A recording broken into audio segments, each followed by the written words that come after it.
Welcome to the Look Good, Move Well podcast. Okay. Hey, Satya, what's going on? Hey.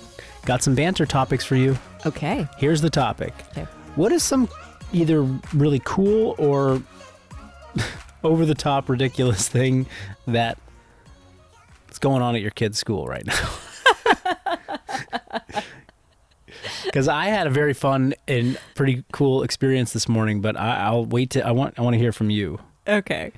Well, the thing that I always find ridiculous is like when the school year starts, it's just this barrage of messages. Oh, yeah. And like, I have really high executive functioning. As you know, I handle a lot of different things happening in this business all the time and in my life and in my kids' lives.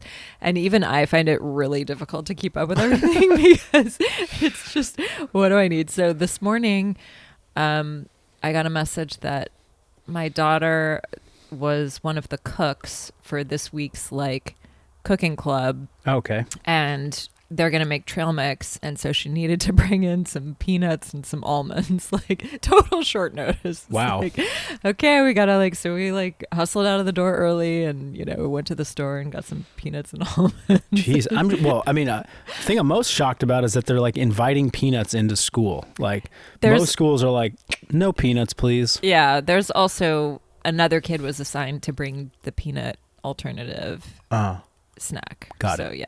Got it. Okay.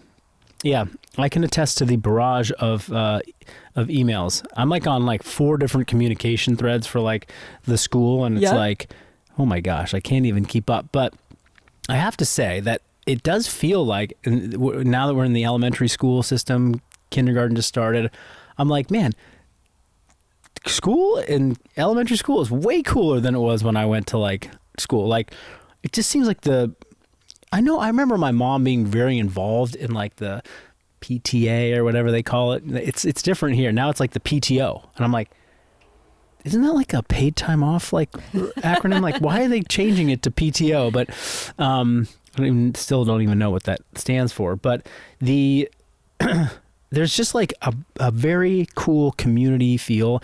And my daughter's school has the coolest thing every morning, which is called morning motion.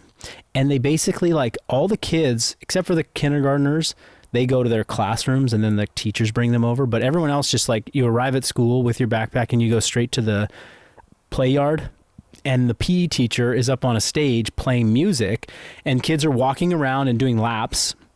And then when it's time to start at 8:45, they do like a dance. It's like they do like exercise and dance like in place, but it's like all to this choreographed like song and all the kids learn it. And it's like, you know, and the parents that can hang out and watch and participate, and everyone's moving. So it's like 15 minutes of movement.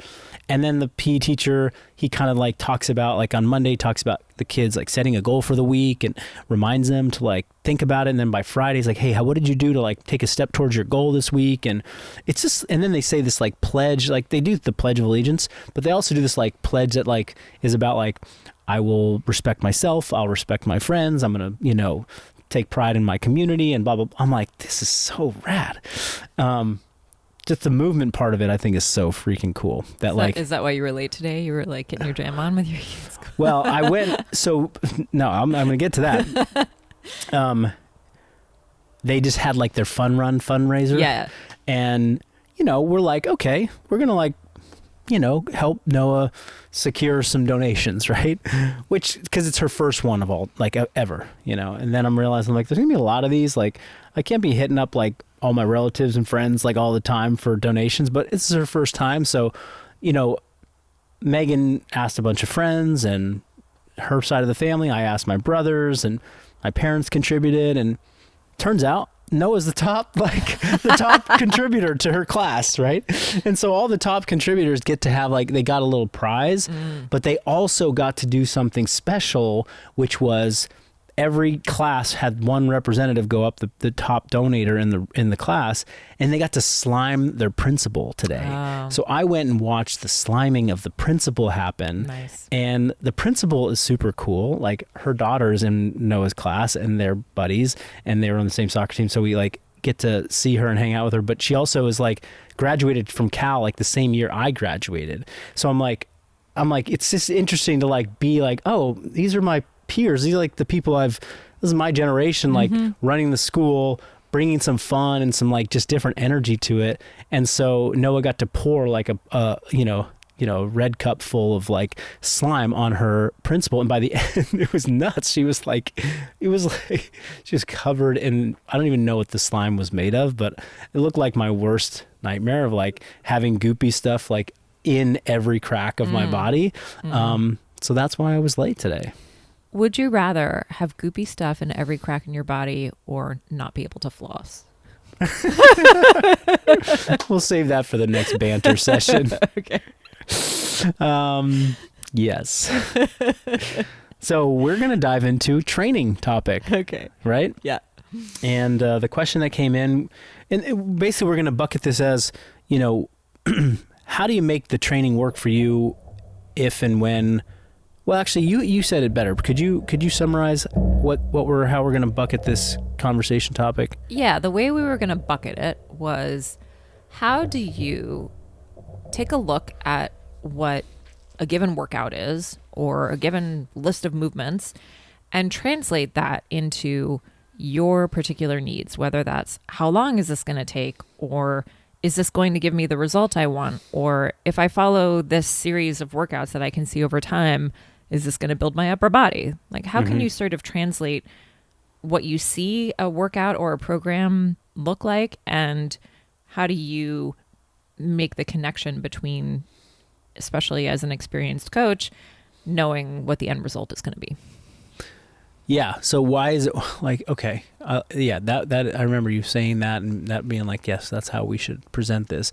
But then I want to kind of contextualize that for people. Like, why is that even something you should be asking, or when would you ask that question? Because if you're, we got a message. Hey, I was doing this program for X number of months, and then I saw great results here, but I didn't see results here. And so I switched, I canceled. And it's like, okay, well, why did it not work for you? Was there something that was there anything that could have gone differently if you had had a little bit more information to evaluate, like, why is this working? Why is this not working? And that could be one reason why because I see a lot of people will commit to something, it stops working, I'm going to go somewhere else because some other place is going to like have the complete package and recipe that's always going to work for me. And I think the reality is that no matter what path you follow, you're going to run into an obstacle at some point. And if you have the knowledge to, navigate the why behind that obstacle, then you can be successful on the same program, the same path that you've been following with a couple minor manipulations, or you could just throw up your hands and then go start somewhere else. And you're going to run into that same cycle where you're going to like have success and then plateau and be like, oh, this program doesn't work for me. Go to the next program. You're just a program hopper, right? As opposed to a thinking athlete who's like, I'm on a plan. I know what the variables are that make any program successful. I've gravitated towards this because I like the way I feel doing it. I like the principles and I trust this perspective and point of view. And now it's up to me to make sure that I'm able to manipulate it when I need something different, when I feel like I want, I'm not getting the exact result that I want. Yeah. Yeah. And so this is definitely a topic for the thinking athlete when you're ready to, I think when people first start training, you just need to learn how to follow a program. You need to learn how to read a workout and go do the workout and learn what different things feel like in your body and learn technique and learn how to do stuff. And I think this is really for the next stage when you're really ready. You've been in the gym for a little while and you're ready to really make sure that you get the result that you want and you know how to do that and you want to learn how to do that. And that's, I think, where this sweet spot is. Yeah. Yeah. I love that you started with just, if you're, depending on what stage you're at, you might still be at the stage of like, just figure out how to follow the instructions exactly. Don't do more, do exactly what's there. Don't just skip over the details. Make sure you learn what the details mean. What does tempo mean? following rest periods, not just be like, the rest periods don't matter. It's like, no, follow it, right? And then when you get done with the workout and you're like, I could do a little bit more today. Don't do a little bit more today. Save it for tomorrow. Really dig in tomorrow to the next session. Yeah. And then, and then you cross into a new category where you're like, okay, I've learned how to follow a program. I learned how to, I know what I want from my training. I know what kind of goals that I have. And then you can start to say, yes, this is working, but this part's not working. And why is that not working? Mm-hmm. So the specific example that came in was like, I saw great leg development on the program, but I didn't see the same upper body development on the program. What's going on? Mm-hmm. And, my response was like, well, first, what's your training history? Maybe your legs were primed for some real big growth. And maybe you were, I don't know, I'm just saying, like, maybe you're a gym bro and you've been doing a lot of chest and shoulders and back and biceps and triceps, but you never really trained a lot of legs. You jump on a new training program that's relatively balanced in what's being prescribed. Okay, the upper body portion of that training program is really not giving you the same stimulus as the lower body portion of that training program, because now your lower body is more of like you're a beginner athlete below the waist. You're an intermediate athlete above the waist. Your training age is different in different halves of your body. Right, exactly. So maybe you saw fast results, and now it's going to be more about like the slow, steady gains for the long time, unless you want to ramp up one aspect of your training in one department. And so maybe that person, it's like, okay, well, you want more growth in your upper body. So, or more strength gains or more muscle hypertrophy. They weren't specific. I'm going to say they want muscle hypertrophy. Okay. So if they want muscle hypertrophy, it's like, okay, well, you have to get an adequate stimulus. Plus you got to have the right diet. But I'm assuming if your legs are growing and your upper body's not growing, then okay, we got to evaluate what the upper body stimulus is. Are you getting a sufficient amount? And, with upper body training, body part specific training, it's like when you train legs, there are isolation movements for the lower body, for sure. There's calf raises, there's quad extensions, there's hamstring curls. We could talk about very glute specific donkey kicks, movements, cable kickbacks. Right. But in a lot of like functional training programs that are out there, you don't see a lot of those isolation movements because those pieces of equipment maybe aren't part of the repertoire. What you see is squats, deadlifts, lunges, split squats, and variations of those things. Yeah. So when you do a squat, what does it train? Everything. When you do a deadlift, what's it train? Everything. Split squat, what's it training? It's kind of like these are just training everything. But when you do a bench press, well, that gets, as an upper body movement, that's not training your back. That's training like your front side. When you do a pull-up, that's not training your chest, that's training your back. Like when we start to get into upper body compound functional movements, we can start to have a little bit more specificity. And I know this, I'm going to like kind of tie this together into sort of an answer for somebody. But, if you're following a general functional training program that has good movement patterns split around, you might actually end up seeing like, the lower body is getting generally a bit more touch points than specific parts of my upper body, my chest. Like if you really want to get enough of a stimulus on your chest, you have to do 10 to 20 hard working sets of chest a week to see some growth. Yeah. So that looks like doing bench press and, say bench press and dips for 3 sets each twice a week. Yeah. Or bench press, dips, incline dumbbell bench, and, weighted push-ups, right? Like, so you have 4 different exercises that you train for 3 to 5 reps each. 3 to 5 sets each, hard. And if you think about that for every single body part, that can start to add up. And, for the upper body, you need to be doing 10 to 20 sets of chest, 10 to 20 sets of shoulders, 10 to 20 sets of back, 10 to 20 sets of, maybe you want to get into like arms specifically, biceps, 10 to 20 sets of triceps. Like, yeah, do you use your biceps when you're doing rows? Sure. Do you do your biceps when you're doing pull-ups? A little bit, right? So there's some wiggle room there, but it's like, okay, for my lower body, 10 to 20 hard sets of squats, that might cover everything. Yeah. You know what I mean? I don't know if it's the same for guys. As a female, like that much volume for upper body, like that is hard. It is hard, yeah. Yeah, and I mean, this goes,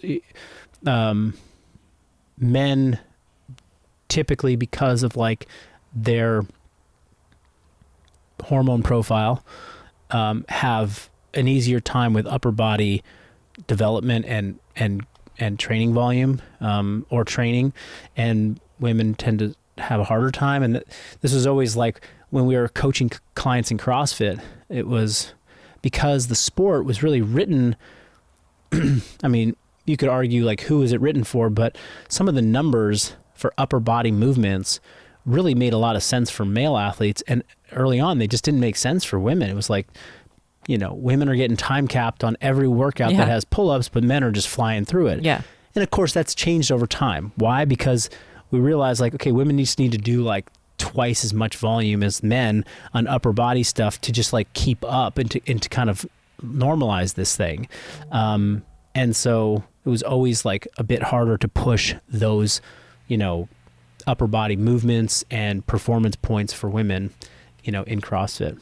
But going back to what I was saying, like, I don't want to get too detailed on like, okay, what's the right way to construct the program to build your upper body? But you might just say like, okay, I'm not seeing the results that I want in this area of my body. I like this type of training. Looks like I need to do some more volume of chest. Like my chest isn't growing. It's like, well, how many, maybe like this program is not about building up your chest. This program is about generally building good muscle and keeping you functional and feeling healthy and great. Like, okay, so if you want and you like that style of training and you like the approach, but you want to augment your chest, you recognize that you're doing 4 sets of bench on Tuesday and 4 sets of dips on Tuesday, plus you're doing some push-ups on Friday. You need another exercise once a week, and so you get to pick. What do you want to do? Yeah. How about like a, incline dumbbell bench press? Add that in, add 1 extra exercise. Now you're hitting kind of the sweet spot of volume, plus you're giving the right intensity. And what you don't need is you don't need another leg set because you feel like you're getting adequate volume there and adequate results. So swap that out. Right. And you just kind of make that one adjustment, and suddenly now you're biasing your chest in a training program that otherwise feels great. Yeah. Which was kind of the thing. It was like everything was feeling great except this one thing. Yeah. Yeah. I actually have done something really similar in my own training lately, which is like hip thrusts. Yeah. Hip thrusts. Cause like, I don't have a training program that hits hinging or glutes specifically. I'm focused on other things. And I could ask my coach to like put more in, but then it's like, it's going to make my workouts even longer. And I just, kind of don't want to add more to my plate because I'm a check the box kind of person. So it's like, okay, well, if I want my glutes to grow or feel better, it's like, just do more volume, just do more. Like, it's like, I don't need to follow like a specific training plan for that. It's like, just do more hip thrusts, just do some, just do more glute stuff, more glute volume. Yeah. Pretty simple. And it is quite simple. Now, this person could be like, well, I really, I actually care a lot about upper body development. So what might they do? They might be like, I'm going to go find another program that like markets like upper body as like the focus. And they go and they have a lot of success on that. For 2-3 months, they see their upper body develop, but then they're like, man, I kind of miss that style of training that I was doing. Yeah. That functional bodybuilding thing I was doing. It felt good. My joints felt good. Like I felt good overall. I don't want to give up this chest thing. So how do we make that work? It's like, and this is where I think you want to align to like an approach to training, a style of training that makes you feel great and like enthusiastic about what you're doing. And then when you're in periods of time in your life where you want to dive into a specific goal, then know how to manipulate that style of training around that specific goal. Yeah. That might mean hiring an FBB master coach who's going to construct an FBB program built around that as a principal goal. So now you're getting into customization, or it's listening to what we're saying and doing a little bit of investigation on like, well, what do I need to do here to just get that extra bit in? It's like, oh, I need to basically do 2 more exercises for this particular body part for 3 sets a week and do them hard, and then that's it. Yeah. And I kind of, I went through the same thing recently too, where it was like, you know, a lot of our programs don't involve a bunch of like cable work, because we haven't been, you know, marketing our functional bodybuilding programs to Globo gyms and gyms that have like that kind of equipment more readily available, because that hasn't been our market. But we have those here, and I'm like, I really want to do more rear delt and lat specific work, and we have these cables. So I'm going to do a low cable row, and I'm going to do cable reverse flies, and I just like hammered that for like 2 months, and you know, saw like marginal changes, if any, and I was like, yeah, that was cool. Okay, I'm just going to go back to just generally training hard, because training hard, getting stronger, pushing performance in whatever, you know, FBB style of training that I do, that tends to always work best. Oh yeah. And for everybody. Yeah. It's like I saw a post from like Brett Contreras, which was like 6 slides of like tons of text, and it was basically saying like, would you all just go and get stronger and just like fucking work harder?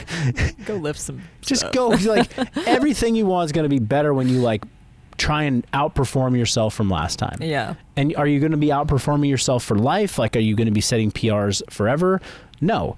But you can keep challenging yourself in that way. Like today, you know, Nate's got it on camera. My last set of cleans, I was working real hard. Oh yeah. And I could tell because my form was getting a little That was a dubious last rep.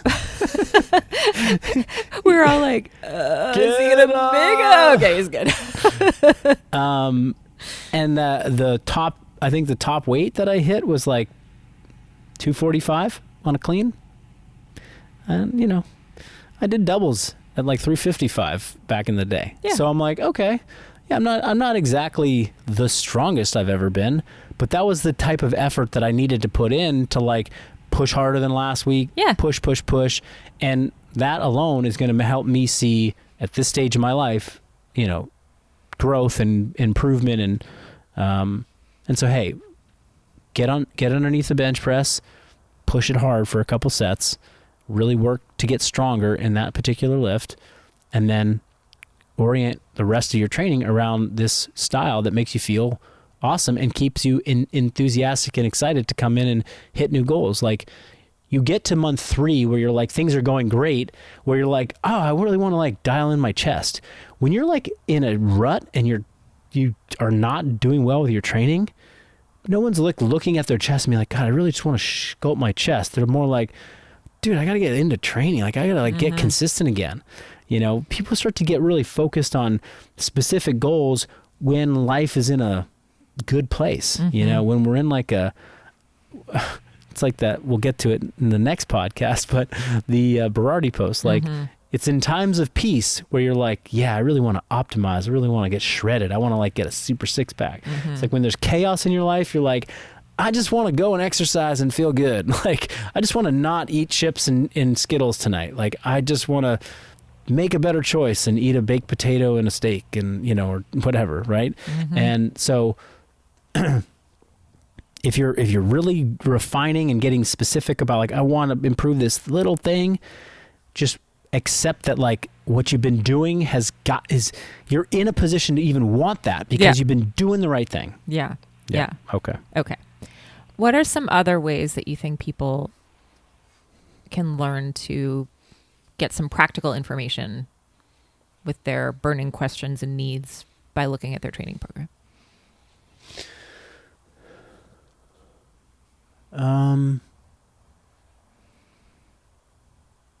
I've been thinking a lot about like kind of this combo of time and effort where, especially because we've written about this recently in our newsletter, when you just need to take it down from how can you tell if that workout is like gonna send you, or like if you just kind of need to like dial it down, then what do you do? What are the types of things that you're kind of translating in your mind? Yeah, great question. Okay, so, and you can steer me in a different direction if I'm off track here, but I've got all the time in the world and I'm ready to get after it. Yeah. I've got not that much time, but I want to get after it. Or I'm just not feeling my best, but I want to do something. Yeah. So you're like kind of in these three buckets. Mm-hmm. The person that's like got all the time in the world, who wants to get after it, they come in, they read the training session. There's 3 sections or 4 sections of training. Each section they're going to warm up for. They're going to mentally prepare. They're going to map out their weights that they're going to use. They're going to make sure that they hit those weights, like, because they know it's heavier than last week. They're pushing it. Like, this was how I trained for sport of CrossFit. You know, I came into the gym. It didn't really necessarily matter how I slept or what what was going on the rest of the week. It's like, I'm just doing 10 sets of snatches today. Last week, I started at 135 and finished at 225. This week, I'm starting at 145 and I'm going to finish at 235. That's what's happening. Mm-hmm. And I'm going to, like, if I got to take an extra pre-workout, if I got to slug some more coffee, if I've got to, do an extra warm-up set, if I have to, like, if I start and I'm not feeling it and I, like, strip the bar back down and start over again, like, remember, I got all the time in the world, and my goal is to get after it. So I'm going to do that. And that was just part 1 of training. Yeah. And I did that for part 2 and part 3 and part 4. And so 2 hours later, I got hell of an effort in for everything that I did. All right. You're in that bucket. You love to get after it, but you're like, I don't have that kind of time. So what do? You look at your training and you say, what's the one area I'm going to do this in today? Mm-hmm. I'm going to get after my split squats today. My split squats and my pull-ups. That's where I'm going to put in the extra effort. The rest of it, I'm dialing it back. I'm turning the volume down, or excuse me, the effort, turning the dial on the effort level. And when you turn the dial down on the effort level and you just focus on getting the work done, things move a lot faster, move a lot smoother. You don't lift heavy weights. It doesn't require as much warm up. You also don't need to go and do, those like mentally grueling top sets, which make you want to like take a little extra pause. And then when you finish those grueling top sets, what does it do? It means you have like 10 minutes to sort of like get your wits about you again before you move on to the next set. And so are those two people going to have the same results? No, the person that's got all the time in the world, who's not a minimalist, they're the maximalist, like I'm doing everything possible to maximize my results, they're going to see more growth. And that's why I was in the best shape of my life in 2016, and I could do things physically that I cannot touch anymore in my current state. Nowhere near. But that's because I did it that way. So will I ever get back there? No, because I don't want to do that, and I don't have the time, and I won't push myself that hard. It's just not within the real reality of my life. Now, if I'm a minimalist and I want to get something, but I, can't dedicate that much, then the recipe was what I just laid out. It's pick the one thing, and let me add in a fourth person. I'm just gonna be a minimalist. I don't really care about getting after it to like push the limits on anything. It's like, then dial back the effort on the whole training and just, you go in 7 out of 10, 6 out of 10 on the effort scale on everything. Mm-hmm. And actually, this really is that third person I originally said. It was like, you're not feeling your best. And you don't want to miss anything. It's like, well, then you just, you're checking boxes, and to check a box on training, means you did the reps, you followed the instructions, but you really kept the effort level at something that felt inviting. Yeah. And that was where I think a lot of people in the competitive CrossFit space and even CrossFit, gym goers in the community and members, we were fed and told for so long that your training is worthless unless you go max out. Right. So when the day inevitably came where we're like, I don't feel like I can push max, we just left. We can't do that anymore. That's not for me. It was like almost like there's no invitation from the CrossFit box to be like, come in and do it at 50%. It's all good. Mm-hmm. It's still better than nothing, and it's actually going to keep you going a long time. And if you do it at 50% for a couple weeks, you're going to show up and feel like you want to get after it one day. And then you get to get after it that day. But that wasn't really an invitation. Yeah. I was going to say, I think part of this is just the mental reframe. It's a huge part of it, of being able to give yourself permission to not do exactly what's written, to not push as hard as absolutely possible on absolutely everything. And you may need to completely rewrite that workout, just like we put out in our email today. It's like, hey, take this super tough max effort workout, and instead of just being like, clearly can't do that, I'm just going to hit the couch, give up. Then, hey, just rewrite the entire thing to like a 75% effort and give yourself 40 to 60 minutes, whatever you have, and get through as much as you can. And I guarantee you're going to feel awesome when you leave. Yeah, right. There's an infographic that just came to mind. It's the infographic of that Precision Nutrition put out and other companies have put out, but it's basically like, if you want to be in these body fat percentages, this is what it takes. Mm-hmm. If you want to be 30+% body fat, like kind of eat whatever you want, drink whatever you want. You don't have to move that much. Like if you want to be in the 10 to 15% body fat, you're going to have to skip most social outings. You're going to have to track what you're eating most days. You're probably going to be exercising 4 to 5 days a week with resistance training. Like you're going to not be drinking that much alcohol. Like these are all, and so you kind of can see and stratify like, this is what it takes to be in this zone. Mm-hmm. For like training, I want to make a similar infographic. Oh, we can make one. Yeah. Where it's like, I want to have like 3D delts. People talk about this. Like I want to have those shoulders that just like, whoa. Yeah. It's like, and anabolics aside, like you're not taking any like hormones. What's it take to get there? It's like, you got to be doing 20 to 30 sets of shoulders hard every week. Mm-hmm. Like you got to train shoulders like it's your job, and they'll grow.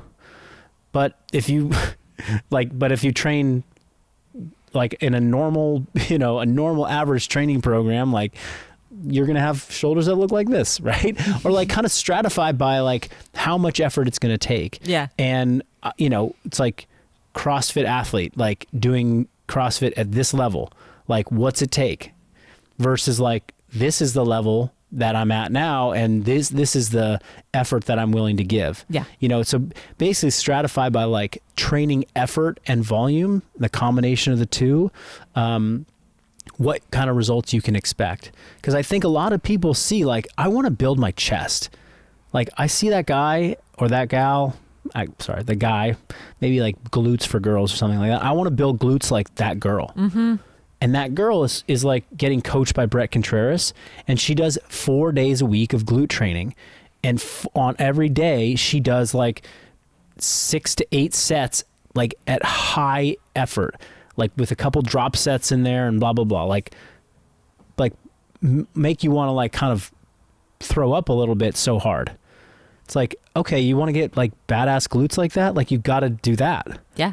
Not like one extra set a week, like, I did like a couple, donkey kicks like on Wednesday. Why are my glutes like, I did a banded burnout. Yeah. Yeah. Yeah. So, and then she's doing 700 pounds. Yeah. It's like this desire to sort of like demystify what it takes to get there. And I think that would be such a valuable tool for people to see. It's like, okay, we're normalizing for like people are not on drugs. This is they're eating a good diet. Yeah. They're eating enough protein, but from a training perspective, like this is what's happening. Yeah. And I think it would just help people see like, oh, like I want to get a chest like so-and-so, like yeah, I got to do like 15 sets of like bench press a week hard with like another 10 sets of like accessory work and other movements and blah, blah, blah. And like, I'm not doing that. Like, where am I going to find time to do that? Because if I find time to do that, which I care about, I'm not going to have time to do leg training, conditioning, Right. mobility work, strength balance work, blah, blah, blah. Work at my job. Work at my job, you know? Yeah. And, yeah, I mean, you know, I could, this really is a topic that means a lot to me right now. I think about it all the time. So I could keep going, but I think we've hammered the point home, and we're at the 35-minute mark, and we're going to wrap it up. So any last thoughts, Satya, before we go? No, I think that this is just a good knowledge framing for people who maybe aren't at this level yet, in terms of being able to like take a look at the program and understand which parts work and which parts I might want to do differently for my particular dream goals or the things that really motivate me. That's entirely possible. It doesn't just mean it's that you have to find a whole new training program. I think that's just a really important point to underscore. It's like with a little bit of knowledge, you can make a lot of things work for you and make your real ideal program. Great finishing point. As always, we appreciate all the questions that we get from you. They are best directed to us through Instagram direct messenger. So at Satya Khan, SatyaKhan, and at Marcus Philly. Those two places, get in there, give us your feedback, let us know what you want to hear about. We love questions. This is what fuels the podcast. So thank you for those, and send us more. Absolutely. Okay, talk to you next time. Bye-bye.